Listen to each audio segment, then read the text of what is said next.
What's up, everybody? P691000 here. Um, Today we're going to do a video on something I've been wanting to do a video on for a really long time. And since it's spooky season, it's almost Halloween, I think now's the time to get into it and do it. And I hope you guys enjoy this as much as I'm going to enjoy it. So, without further ado, let's get into it. Is it possible that a man can achieve immortality? To live forever? That is the startling claim of a historical figure known as the Count of St.Germain.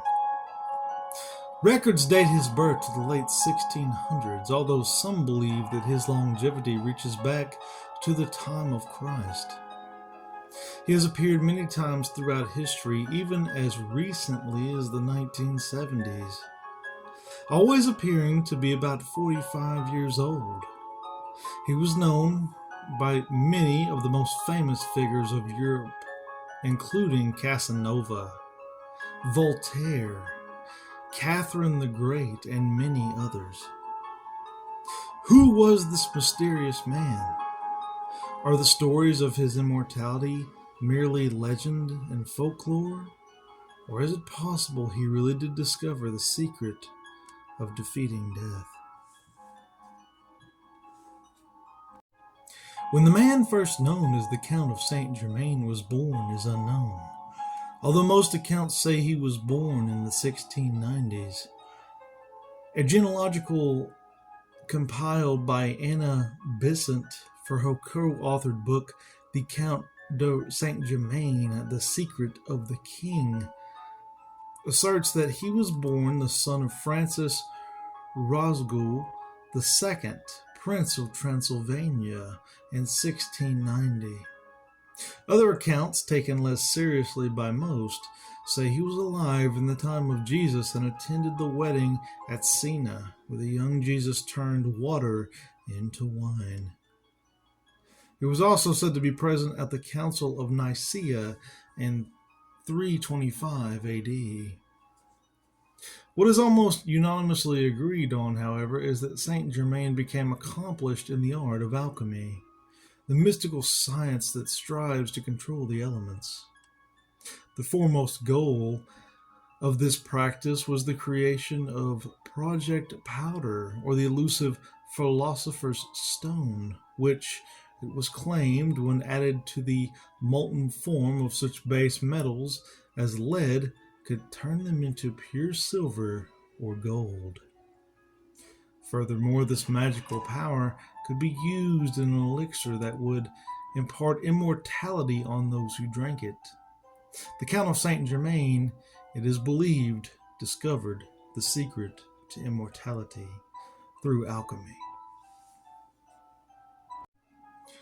The Count of St.Germain first came into prominence in high society of Europe in 1742.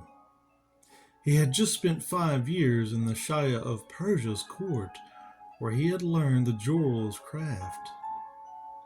He beguiled the royals and the rich with the vast knowledge of science and history. His musical ability, his easy charm, and quick wit. He spoke many languages fluently, including French, German, Dutch, Spanish, Portuguese, Russian, and English, and was further familiar with Chinese, Latin, Arabic, and even ancient Greek and Sanskrit. It might have been his extraordinary learnedness that led acquaintances to see that he was a remarkable man. But an anecdote from 1760 most likely gave rise to the notion that Saint Germain could be immortal. In Paris that year, Countess von Georgi heard that Count Saint Germain had arrived at the home of Madame de Pompadour, mistress of King Louis of France. The elderly countess was curious because she had known a Count Saint Germain while in Venice in 1710. Upon meeting the Count again, she was astonished to see that he hadn't appeared to age, and asked him if his father was ever in Venice. He responded, "No, madam, but I myself lived in Venice at the end of the last and the beginning of this century. I had the honor to pay you court then." "Forgive me, sir," she said, "but that is impossible. The Count de St. Germain I knew in those days was at least 45 years old, and you, at the outside, are that age at present." The Count of St. Germain said, "Madam, I am very old," with a sly and cunning smile.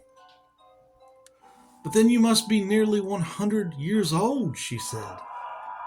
"That is not impossible, madam," the Count of St. Germain replied.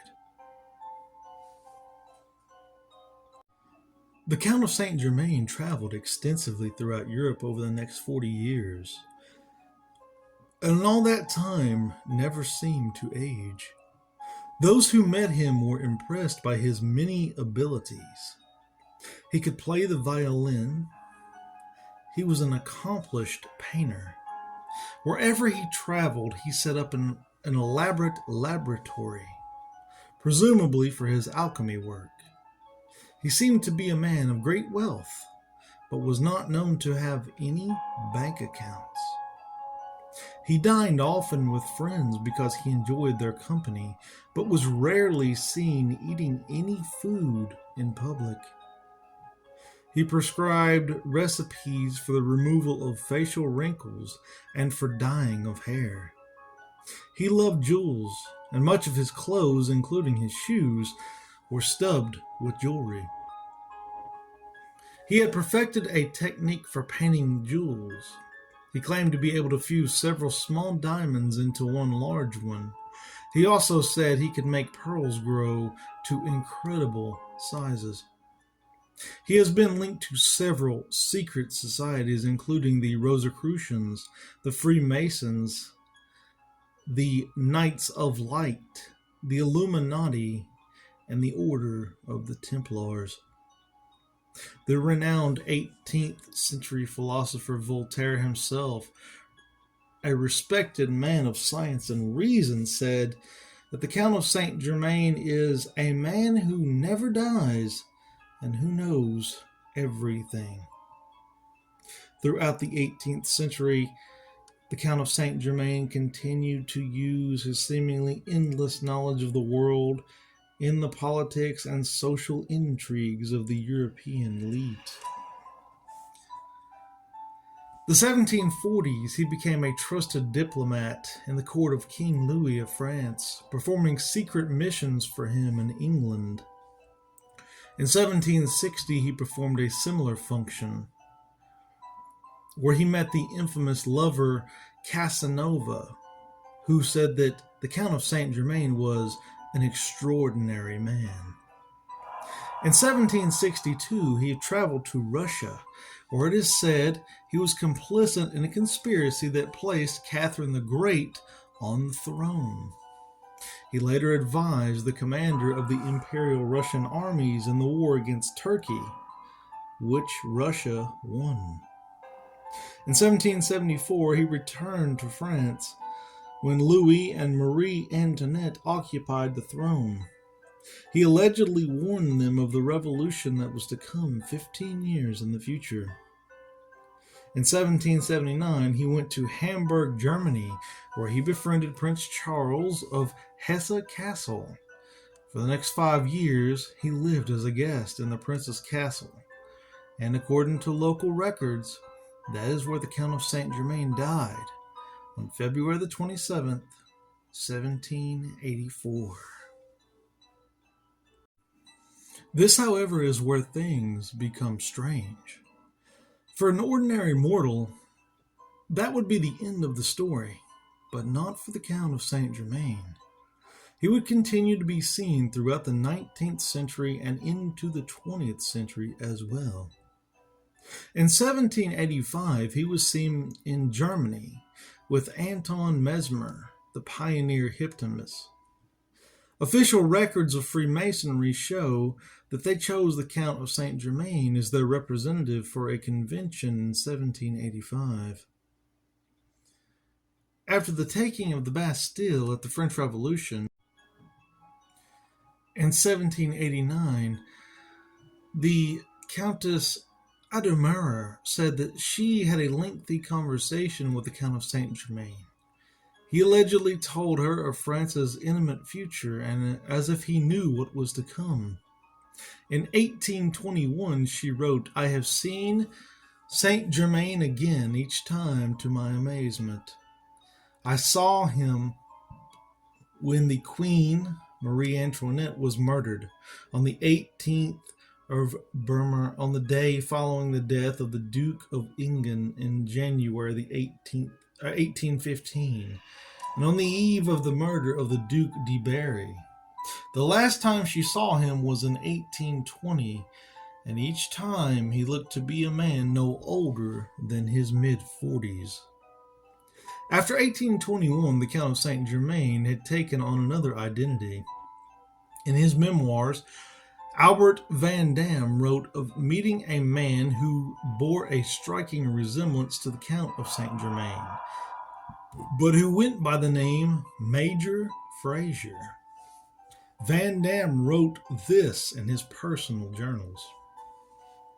He called himself Major Fraser, lived alone, and never alluded to his family. Moreover, he was lavish with money, though the source of his fortune remained a mystery to everyone. He possessed a marvelous knowledge of all the countries in Europe at all periods in time. His memory was absolutely incredible, and curiously enough, he often gave his heirs to understand that he had acquired his learning elsewhere other than from books. Many is the time he has told me with a strange smile that he was certain he had known Emperor Nero, and had spoken with Dante, and so on. It is important to remember Major Fraser disappeared without a trace. Between 1880 and 1900, the Count of St. Germain's name once again became prominent with members of the Theosophical Society, including the famed mystic Helena Blavatsky. She claimed that he was still alive and working for the spiritual development of the West. There is even an allegedly genuine photo taken of Blavatsky and the Count of St. Germain together. And in 1897, the famous French singer Emma Clave dedicated an autographed portrait of herself to the Count of St. Germain. The most recent appearance of a man claiming to be the Count of St. Germain was in 1972 in Paris, when a man named Richard Chainfree announced he was the legendary Count. He appeared on French television, and to prove his claim apparently turned lead into gold on a camp stove before the cameras.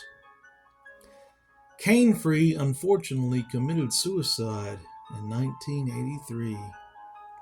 So who was the Count of St. Germain? Was he a successful alchemist who found the secret of eternal life?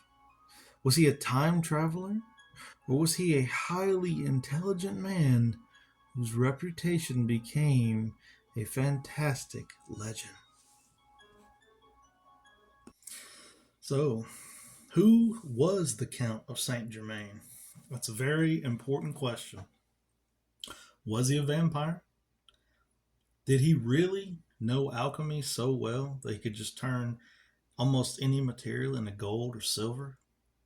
And does he really have immortality? Well, I would venture a guess and say that if he really does possess immortality, he's probably not going to announce himself, right? I mean, if I lived forever, I certainly wouldn't tell anyone about it. So, is the Count of St. Germain still alive? Many believe that he is. He could still be out there right now, watching everything we do, knowing possibly how we're going to screw things up or how we're going to make things better in the future. One thing is for sure, though, the legend of the Count of St. Germain will never die. Peace, love. I love you all. Have a great day.